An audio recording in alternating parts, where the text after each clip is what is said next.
So the Canon R6 Mark II now has two different camera cage options. I'm recording this on March 23rd, and I just received the Tilta brand cage for the R6 Mark II in. I've only had the Tilta one for about an hour, and I've had the SmallRig one for about a week now. And I love them both, and I hate them both already. You know, it's really hard to see the positive side of either of these because some of the issues that I have with both of them are, they're not critical ones, but they're issues that shouldn't happen today making cages for cameras, because I think after so many years of these two companies making cages that they would have just taken all the feedback from all these cameras, and every cage that gets released for every camera should just be perfect, basically. But I'm gonna go over my initial findings here in 5 key areas. First is form and fit. The second is the anti-twisting points. The third is gonna be the available attachments.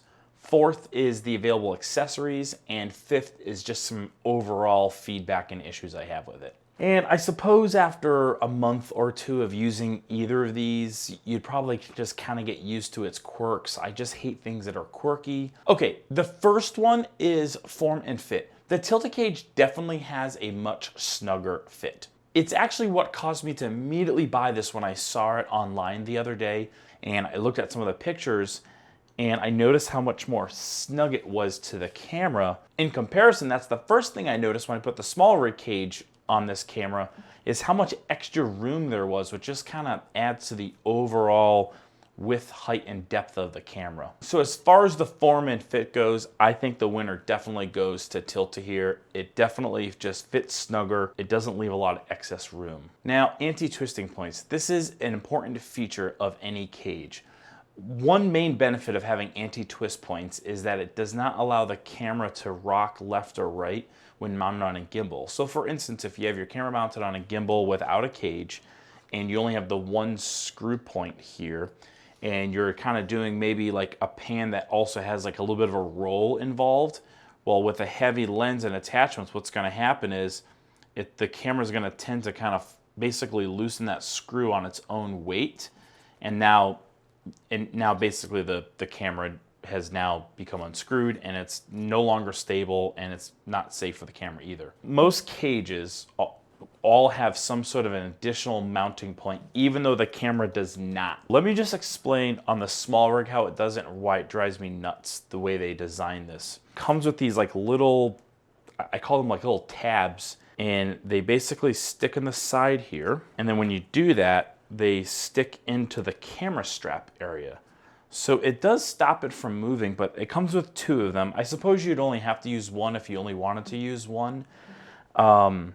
I just think that's a poor design choice because there already is a mounting point on the bottom here. There's basically like a little pin on the bottom of the body of the camera that can be utilized. And in fact, I'm recording on the EOS R, and I have the SmallRig cage on the EOS R, and that's how it is used for anti-twisting. So there's basically a mounting point that goes in the 1/4-20, and then there's a mounting point that goes in like a little pinhole on the bottom of the EOS R, which is like a 5-year-old camera. 5 years ago, they designed that cage to have a better design for anti-twisting than this modern camera. On the Tilta version, that's how they do it. So there's a screw that goes into the regular 1/4-20 mount, and then there's another screw which has a pin that goes into that little pin piece there. So in my opinion, the winner in this case is definitely Tilta. Now, attachment points. So this is where the SmallRig has a slight edge over the Tilta version. First of all, on the Tilta version, one of the nice unique things is that you get a Rosette mount on the side here. So if that's important to you, that's included, whereas the SmallRig does not have a Rosette mount anywhere. You also get NATO rails on both the top and the side here, so you can mount any sort of NATO rail accessory. Here's where I think this is a design flaw with Tilta. So with Tilta, they split the NATO rail in half, which allows you to have a cold shoe option here, which is nice. However, in doing so, I think that's what eliminates the ability to have a RE style mounting position. So what that is, the RE style uses these 2 locator pins and it uses a 3/8 threaded screw. So it's like a 3/8 20 instead of a 1/4 20. That's kind of a big deal, at least for me, because I already have this style. Now I do have a NATO rail top handle. So that basically just goes on the top here, and then you kind of just clamp it down. The NATO rail handles are plentiful. On the SmallRig version, they give you both the option for NATO rail or the RE style top handle. So they've designed it where you can use both. Tilta designed it where it's basically only one or the other. If you can live with that, the benefit is that they've given you an extra cold shoe. So both of them feature a cold shoe angle on the left-hand side, but only the Tilta offers another cold shoe in the middle. That's not as big of a deal because you can get pretty cheap. I have like a 5-pack of these cold shoe adapters. You basically just, it goes into one single 1/4 20 screw, and then it gives you a cold shoe adapter. And it even includes like another like little screw here as a positive stop. The winner in this case, I think, is SmallRig with a slight edge to SmallRig. So accessory options. Here's where I'm a little indifferent on both of these. First of all, the Tilta comes with its own cable clamp. So you don't have to buy this extra. This cable clamp is removable, so it includes these two small, I think this is like a 2mm screw head. You can remove this from the side if you don't need it. My only issues with the cable clamp is that the tolerance is very small here, so the adapter that I have right now doesn't fit. So I'm currently on one that has a thinner connection point.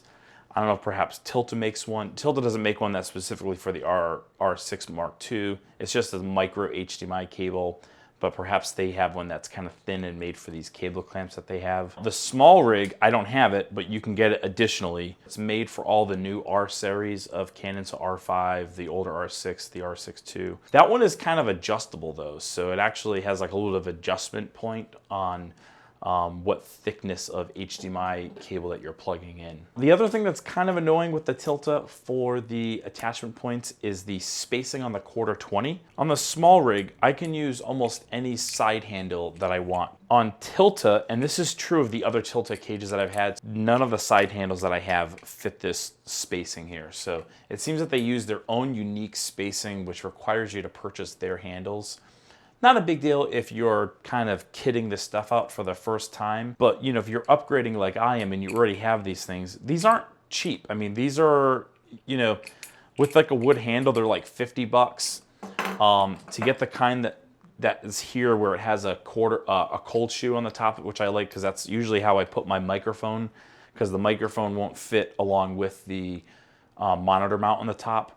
So this is like a $90 side handle, I think. So it seems like a small thing, but these little accessories aren't cheap. And the Tilta brand ones are sort of like at a premium price above these. So it's kind of a draw here because, you know, the Tilta does come with a built-in HDMI cable clamp. I'm sure it works for most cables, but the spacings are kind of weird, and so it fits it better for SmallRig. So I call that a draw.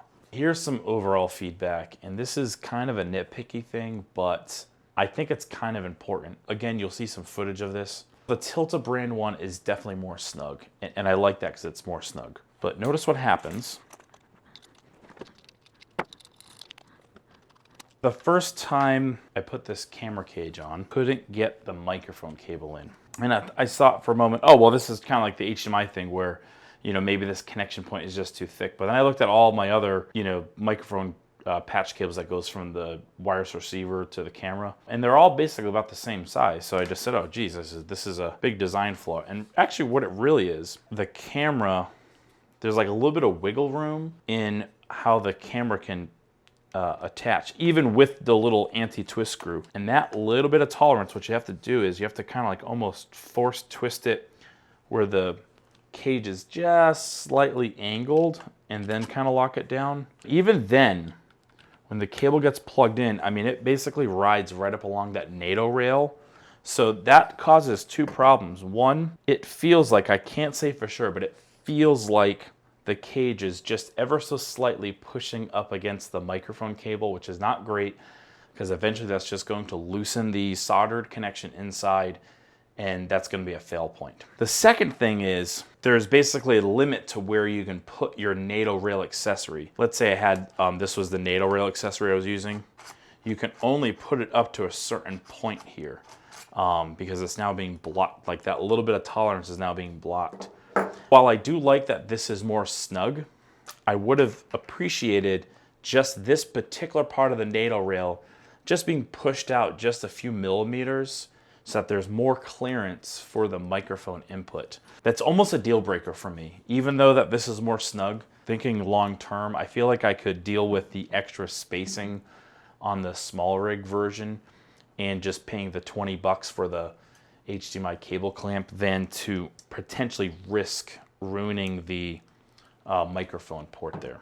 Again, on the SmallRig cage, I don't like the way that the anti-twist points are, but I don't really envision me taking the cage off very often, so I feel like that's probably not a big deal. Another kind of nitpicky thing, they both include a metal slotted screwdriver of some sort that has a magnet on the bottom of the cage so you can store it there for quick and easy access. Both of them basically need for the Tilta one, it's a slotted screw for both these. To get the HDMI cable clamp on and off, it takes a very small Allen key. I have a SmallRig Allen key multi-tool set, and none of those Allen keys fit this one or the one for the SmallRig. So it's kind of annoying because if I was to take this off, I'd have to kind of keep this size Allen key with me somewhere, somehow, in my bag if I needed to take this on or off for some reason. It's just kind of an annoying thing. Whereas on the SmallRig, in order to put these little attachment points on the side, it requires a small Allen key, but their multi-tool I think is designed much better. So their multi-tool, they have a slotted screw on the one end. It's kind of like an L-shaped tool. So it's got a slotted screw on one end and it's got the appropriate sized Allen key on the other end. So it makes it really easy to tighten or loosen those screws on the anti-twist points and then screw down the regular 1/4-20. And then again, it also has a magnetic attachment point there. So that's just kind of like my overall feedback. I feel like overall, I'm kind of split down the middle between which one of these I like better. You know, on paper and at first glance, I definitely like the Tilta version better. I don't know. I definitely lean toward the SmallRig version. What do you think? Do you think this is all just like nitpicky stuff, just overthinking it? Do these issues warrant really considering one or the other? I don't know. With that said, I'm out.